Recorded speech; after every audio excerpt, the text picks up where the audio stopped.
Alright, welcome to the video, guys. This is going to be a long one, just preparing you for that now.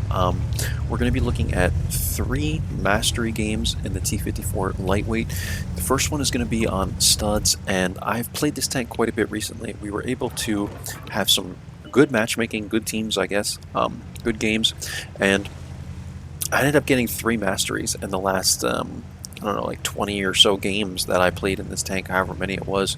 And yeah, I mean, they were pretty good.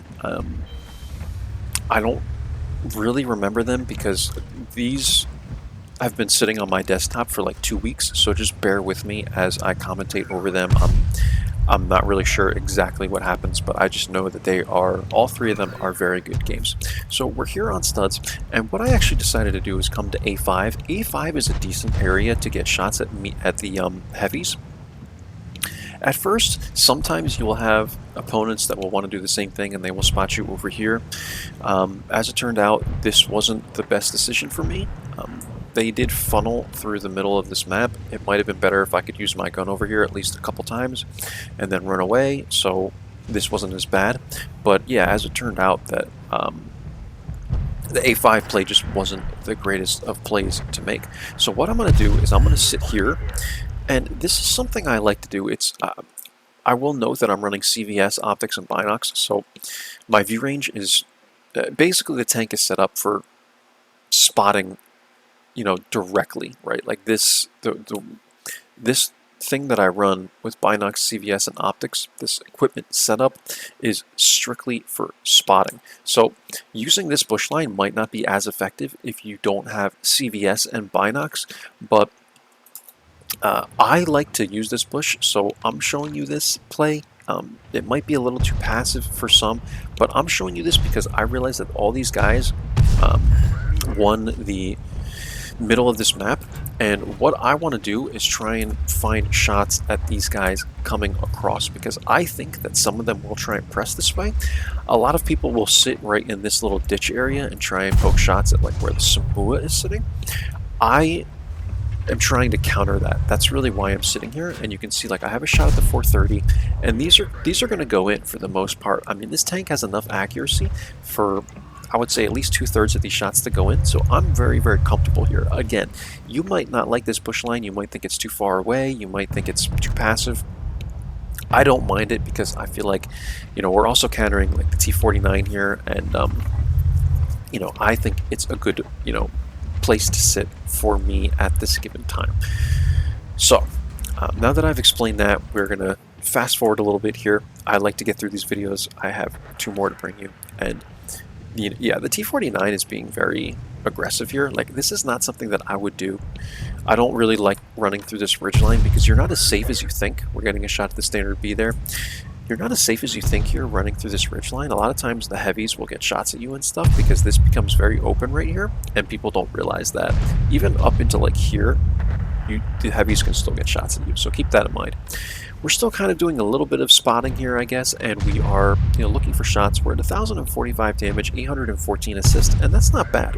The T49 pokes up, we're able to get another shot to him, and this is where APCRs, standard APCRs, are very effective because the shell velocity is really good, and when people are poking up more than 450 meters away, you want the shell velocity, right? You really want the shell velocity.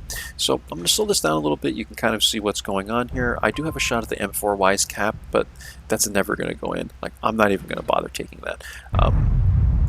Because with the dispersion on this tank, it just wouldn't go in. You would need like 0.25 dispersion at that distance to like reliably hit that.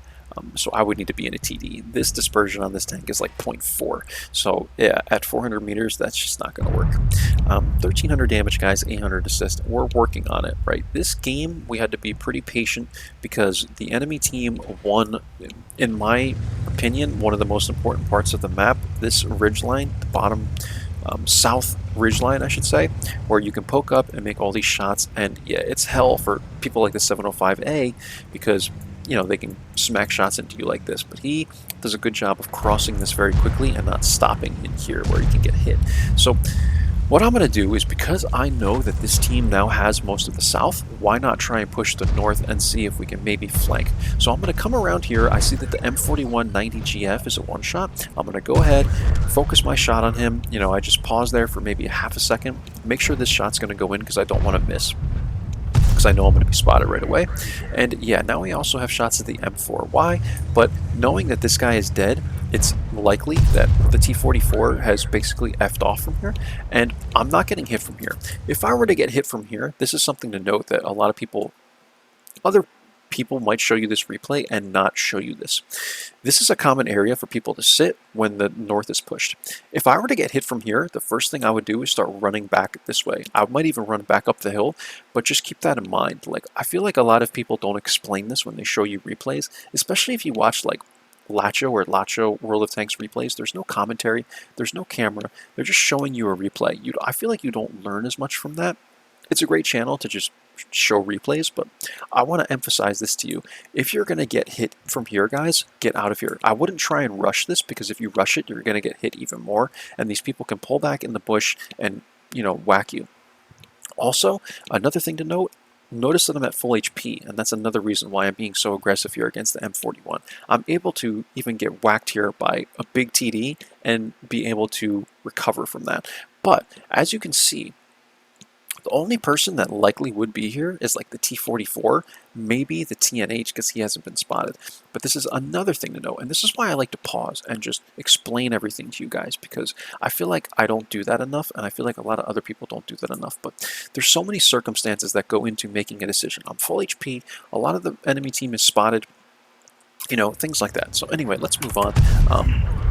Hopefully you guys kind of understand that, and look, here we go. T-44 is now here. Now, whether this guy was here the whole time is unknown. I don't know if he was shooting at other people, or maybe just I got like in this bush and I didn't see him coming back up over here. But here you go. This is the example.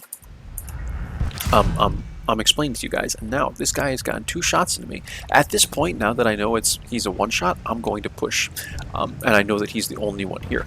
So luckily, the tortoise is able to help me out there, and he gets the kill on this guy. But did you see how that worked? Did you see, like, the T-44 coming over here, 2 shots into me before I was even able to do anything about it? And this is why I fully explain all the moves I make to you guys. I was full HP. Look, I'm able to take a couple shots here, and now we have the 0 line of this map, which is important because we can flank these guys. So hopefully that wasn't too much explaining to you guys, but yeah. Another bad mistake that I made here is sitting here. I should have come up to this building even quicker, because the Sta-1 is a pretty nasty tank to deal with. You can pen them pretty easily, but I'm not a fan of, you know, basically sitting in the open against the Sta-1. So here's the Sta-1. What I'm trying to do now is just let this guy come to me, because I know I have all these guys here, the Tortoise, the 705A. These guys are going to freaking demolish this guy if he tries to come out of this little, you know, I don't know what the heck you would call this, swamp area or whatever this is. If he comes out of it, he loses his terrain advantage, and boom, he gets wrecked. So that's what I was doing there. I'm kind of luring him out, and now we are in a situation where this game is still very close. I have bushes to use here, so I'm going to do that. I'm going to knock down this tree and basically ask for help. The TNH is going to come around the corner here, and eventually I'm going to get some shots into this guy. I get one there, it bounces, or it goes into the track, I should say, and really all I need right now is help. Like, I need my teammates to start pushing in, and some of them are being kind of passive. The 705A is doing a good job of supporting me though. CS63 is here, but I don't want these guys to get into a crossfire.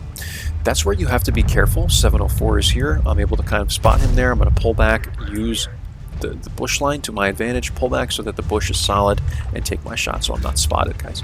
I'm going to pull back again. This is a little bit risky given that there's little concealment here, but that was still a solid bush shot technically, and we're not spotted. We're at 3138 damage, 1211 assist, and yeah, we clean up the STB1, and this game is just looking phenomenal. It's looking fantastic, guys. This is a very good game in this tank for me. So we're backing into the bush line. I'm still requesting help here, and pretty much at this point we have to be patient. I don't want to push into a 704A, because at this point I've now lost 450 damage or HP to the T-44. So this is where you have to start being careful and conserving your HP. The tortoise dies there to the 704, and this is why I'm not running in front of this guy. So TNH is still here, and at this point we need to just be patient. Like, I'm going to try and keep backing into this bush, spotting for my team, doing what I can, but they are the ones that kind of have to push in at this point. And, you know, if we do things right, we're up 3,500 HP, we should be able to clean these guys up. So this guy's pulling out here like this. I'm trying to look for a shot. Now he's coming up a little bit. I'm going to take a shot at his lower plate. Armor not penetrated, story of my life. And people are requesting help from me, and again, I'm still not going to run out into the open against the TNH and 704. So one more shot there into the TNH, and again, we're just kind of whittling down these people's HP, slowly but surely, doing it the right way, being careful about it, and finally, once this guy is about done, I'm going to start going for the 704. So here we go, we're going after the 704, the TNH dies, we have the 704 side, hip hip hooray, this is phenomenal, and now we're going to, he bounced a shot there. He raised his gun, so I raised my gun real quick before getting that kill on him. Raised it again there, and that's the game, guys. 3,807 damage, 1,477 assists, 5 kills. We'll take a look at the end plates real quick. We'll get into the second game. So a lot of talking through that game. Hopefully you guys didn't mind that, but yeah, it's going to be tough to get through these next two videos. I'm already kind of out of breath here. Mastery, guys, your first mastery. 3,807 damage, 5 kills, 1,318 base experience. And we have over here a 39k loss, but no big deal. 1477 assist. I don't think there was anything blind. I believe that's what it was, correct? And yeah, this is over 5,000 combined, guys. A phenomenal game. We fired a crap ton of shots, and it's just great to get into these kinds of games where you you know, can perform well, and your team is actually decent, and the enemy team is actually decent enough where it's not a stomp. And I just can't emphasize enough how much I like somewhat close games, right? They're just fantastic after you've been in stomps, you know, for the rest of, you know, the day or whatever, because that's usually what the case is. All right, let's get into the second game, guys. We'll go ahead and close this out. This is the second game, and yeah, I mean, that's just the way the matchmaking goes, though, right? I mean, you get into these games that are just miserable, and I wish that wasn't the case, but it is. Like, 3/4 of the games I get into are just stomps, and they're just not balanced at all. But if they did matchmaking by skill level, I feel like that might mess up more things, because like Steele was saying on one of his streams, if you're a player that averages a wargaming rating or whatever of like 4,000 or 5,000 in light tanks, but only like 1,000 or 2,000 in heavies, then it wouldn't be fair to if you go into a heavy to matchmake you with much better players that might, you know, be really good in heavies, and you're not as good in heavy, right? So if that makes sense, you know. Please spot here because I have big. I think he forgot gun. Anyway, I'll tell this guy I'm going to help him. We're on Red Shire, guys. And yeah, FV 4005, it's always great if you have one of those on your team, right? So we're going to get a little aggressive here. I'm going to run through here. And this is very risky, guys. There was one game I played, I'm going to note this. There was one game I played in my even 90 or some other, it might have been like the LT432 or something, where I came here, I made this play to knock down these trees. I learned this from skill, by the way. And the even 90 made a very, very aggressive play to come spot me through here, and he ended up like in here, and I was spotted, and I had to run away, and I got all the way back to here, and I kept trying to make like passes to come into here, and somehow this even 90 got into this bush right here, and nobody could spot him. I kept trying to come up this way and spot him. He was right here. He spotted the entire enemy team, and that's a very, very aggressive, risky play, but he made it work. And that's what's fun about the even, is if you can actually get into a bush here and people don't contest you, you can have a fantastic game. But in order to do that, you have to take a huge risk, because TDs from right here can get shots into you all the way through this line. And I tell people this all the time. They always want you to try, when you're on this side of the map, to try and spot this and get in here and flush out the enemy light tank. There are like 5 guns usually on average sitting here waiting to take shots at you, so I never recommend doing that. And anytime someone tells you to risk your tank to come through and spot in this field, just remember these guys have shots on you through this whole entire area. Don't do it. Tell them to go pound salt and move on with your game. We're going to spot the ISU here. Luckily, I don't get pressed by an enemy even 90 this time. And FV is here, and yeah, this is how you can do this, guys. You're sitting in these trees. You just have to be cautious and look like this at your tank to see how you're concealed. I'm concealed enough here, and we're concealed this way because this is kind of where the enemy hill is. And yeah, this is how you're doing this, guys. You sit in the trees just like so, and you just try and look at yourself and make sure you are covered, and we're covered, and we're spotting all the heavies here. We're spotting people that are up here, and this is a very effective area. So we're going to sit here, we're going to fast forward a bit, and I said, FV, did you miss your shot with your big PP? Where's my spotting? No, he missed his shot. I saw it, actually. I don't know if you guys saw it, but he tried to take a shot over here, and he missed. Anyway, I'm just joking around with this guy, and yeah, AMX presses, so we have to move.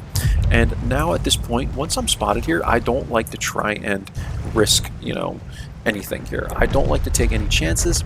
I don't like to press my luck, so I run out of here. I do not like sitting here once I'm spotted, even if I get unlit again, because I know people might try and press. So I don't do that. I run away, and I will put my gun somewhere else. So here we go. We're coming up here. I can see that the west side of this map is broken down. The one line is gone, and I make sure everyone knows that. Mid and west are gone. Mid and west are gone. You know, everybody pay attention to the map, please. And we just pray that people read my message and make adjustments. So FV is here in the mid. I can see him on the map. K91 is going to deal with him for now because we have to deal with this even. And this is the guy I want to eliminate from the game. Badchat 25T is loaded. That's good. And he's able to clean that guy up. The even 90s are big issues, right? You don't want these guys on the loose lurking around. So FV is here. I probably should have waited to get unspotted. I'm not sure if I was unspotted yet, but I make this poke, and I'm going solid bush through it so I can have shots at this guy. And because I have the textured addition to the silhouettes of the tanks, which you can do, by the way, in your settings, I can see that the FV, you know, I can pen the FV through whatever the heck he was behind there, and you know, we're able to kind of eliminate him from the game. We didn't, you know, take that shot, but you know, we assisted in doing so, and now we're taking shots at the Tigers. And these guys, like, I'm never going to make that shot, so I'm not even going to try, right? But these guys are in a bad situation, right? Like, the mid of this map is good, but if the K91 can spot these guys, like, and give me side plates like this, then yeah, it's game on, right? Like, we're going to eliminate these guys from the game. So I missed my shot there, but luckily other people make their shots, and we're able to clean up the T30 there. And now we're looking for shots at the Tiger. Here he is. If I recall correctly, I think I got like several shots into this guy. And yeah, he's going to come through the mid, and you know, this is why spotting is so effective on this map. It's a pretty wide open map, but this guy just is not in a safe zone. You know, we're able to get another shot to him there. We're at 2100 damage, 1600 assist, guys. And yeah, this guy is not having a good time over here. I'm still not spotted. I was going to take one more shot there. We're getting the track damage too, so now we're at over 2,000 spotting as well. And now we're going to press. At this point, we're up 5,000, 6,000 HP, even more than that now.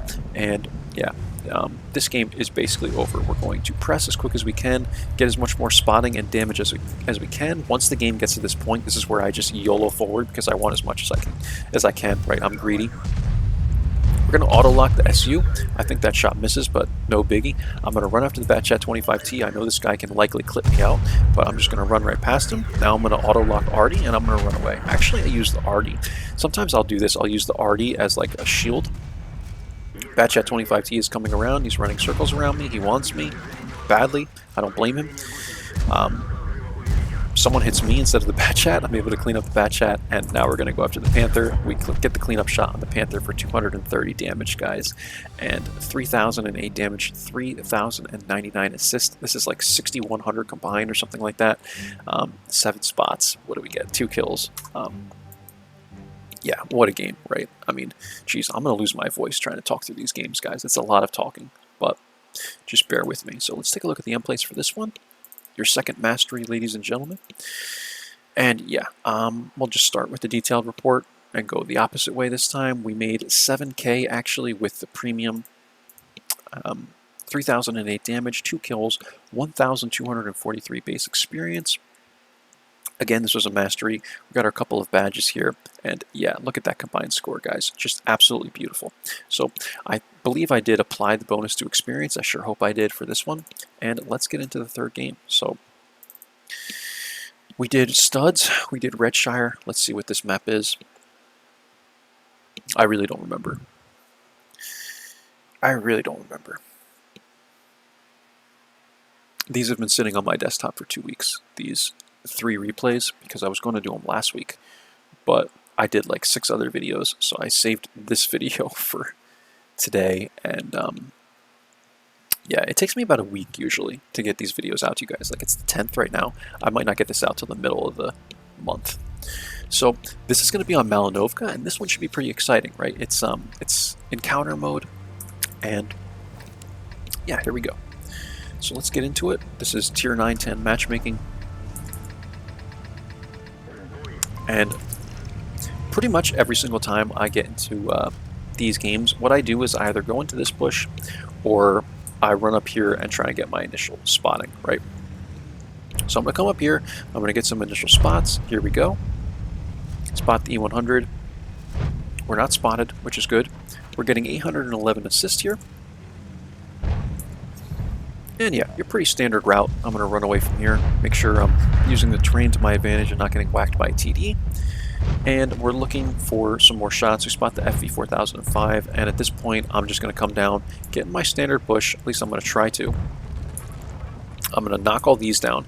And this is something you could do, right? I actually thought I was going to come to this bush, but I knock all these down just in case I want to come back here or something like that. I feel like it just makes it easier.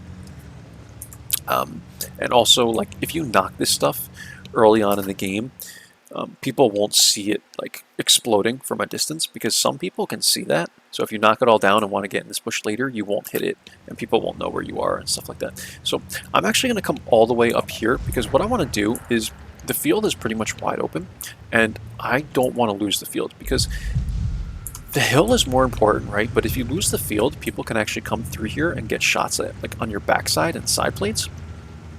So you don't want to lose this either.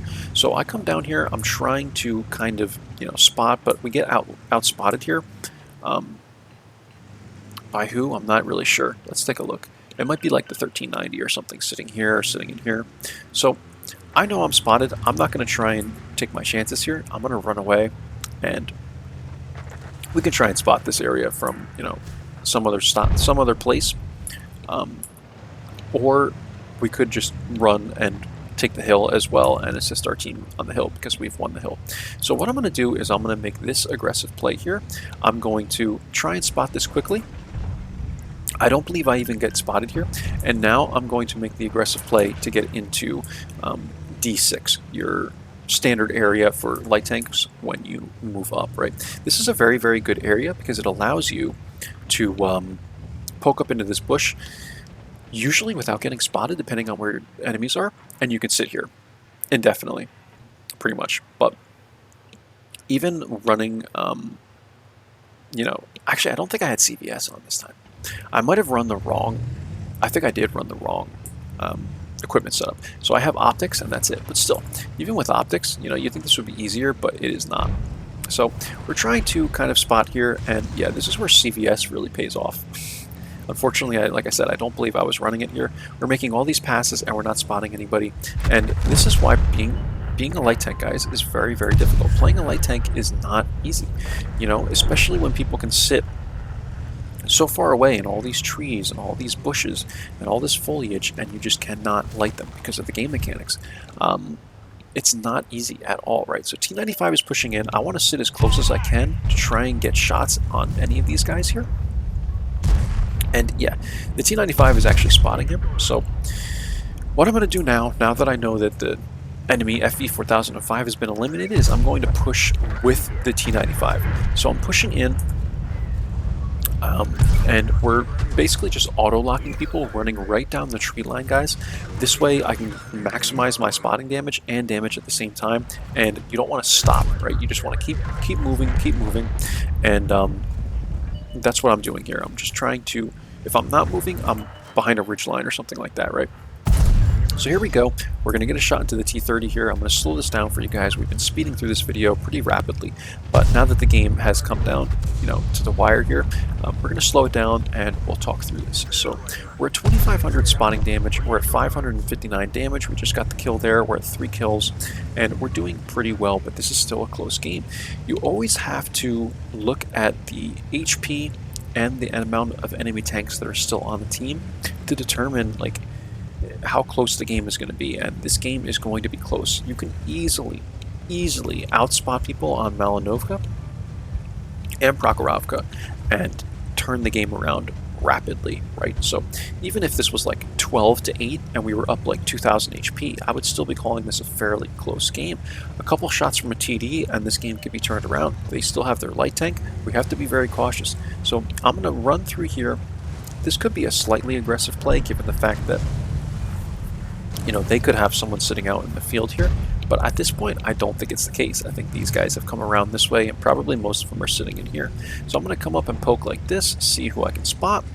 We're up here and we're going to get pretty comfortable in here. I spot the 12T again, or I'm sorry, the 1390 again, I would like to think.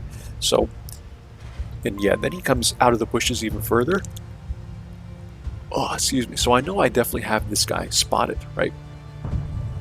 It's good to have, even if people don't get shots, at least they know, okay, look, the 1390 has come all the way down here. The last time he was spotted is here now, so now he's probably in this area, right? So it's effective. People think that when they spot people and no one shoots them, that's the worst thing that can happen.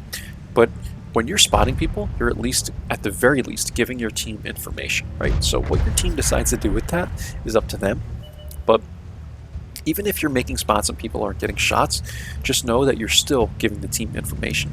It might not show on the scoreboard that you've done anything, but when you are lighting people, the team knows, okay, that person's there, and when they get unlit, even for only a couple seconds, those people can be like, all right, now this person is likely going this way or going that way. It just gives the team a lot of information. And again, like I said, sometimes your team might choose to not, take advantage of that information, but at least you're doing your job, right? So we're coming after the Panzer here. I'm trying to run circles around this guy. He might get a shot into me. I don't know. This TD is fairly agile. I mean, it has no armor, but the turret turn speed I don't think is terrible. I get one more shot into this guy. I'm trying to use the tank kind of to block me now. I'm turning. I don't know if I maybe hit this guy's gun or something like that, or like his ammo rack, but it seemed like he never even tried to take a shot at me or anybody else for that matter there. We're at 4 kills, guys, 4780 spotting, 2049 damage, and you saw at the beginning of this game we had hardly any damage. I shouldn't say at the beginning, more like when we started going through this line, and I thought maybe the game would be over pretty quick, but we were at like no damage, right? We were at like 500 damage. And now we're at over 2,000. And it was, kind of a blessing that this game lasted as long as it did. So I was able to boost, my combined score up here. But anyway, we're going to run after the Skoda and the 1390. Here's the Skoda. He gets one into me, not changing anything. We get the kill on him. We're going to run into the lake as our little, victory thing. And that's it. 2,300 damage, 4,780 assist, and we're done with the replays, guys. Hopefully you made it through all that. But also, if you didn't skip ahead through these videos, skip ahead next time through the waiting, right? While the videos are loading. You can do that on YouTube pretty easily. So take advantage of that. All right, this is your third mastery, ladies and gentlemen. We got another spotting badge over here. 5 kills, 2,303 damage, 4,780 assist. We were top by experience for sure. I think second by damage here, looks like. And did we make coin? No, we did not. We were running standard account for this game. We lost 14K. This is a 12-minute game. That's to be expected on Malinovka. Pretty good accuracy here, so this tank was working for me for these 3 games. We've played quite a few battles in this tank. At this point in time, I was averaging 1392 damage, 59% win rate, and that was over 177 battles. So we've played a few more now, but you can tell that I like this tank quite a bit. I play this quite a bit, the LTTB, the LT432, the LTG. I love these Russian lights, man. Some of my favorite tanks, and at this point in time we had 1,800 battles in the even 90. I think I'm close to Geez, I might have 1,900 battles in it now. Alright, that's it, guys. I hope you enjoyed this triple feature. I know it was quite a long video. We're at 30 minutes on the video, but hopefully you enjoyed it and you learned a thing or two. Thanks for watching, guys, and take care now. Bye-bye.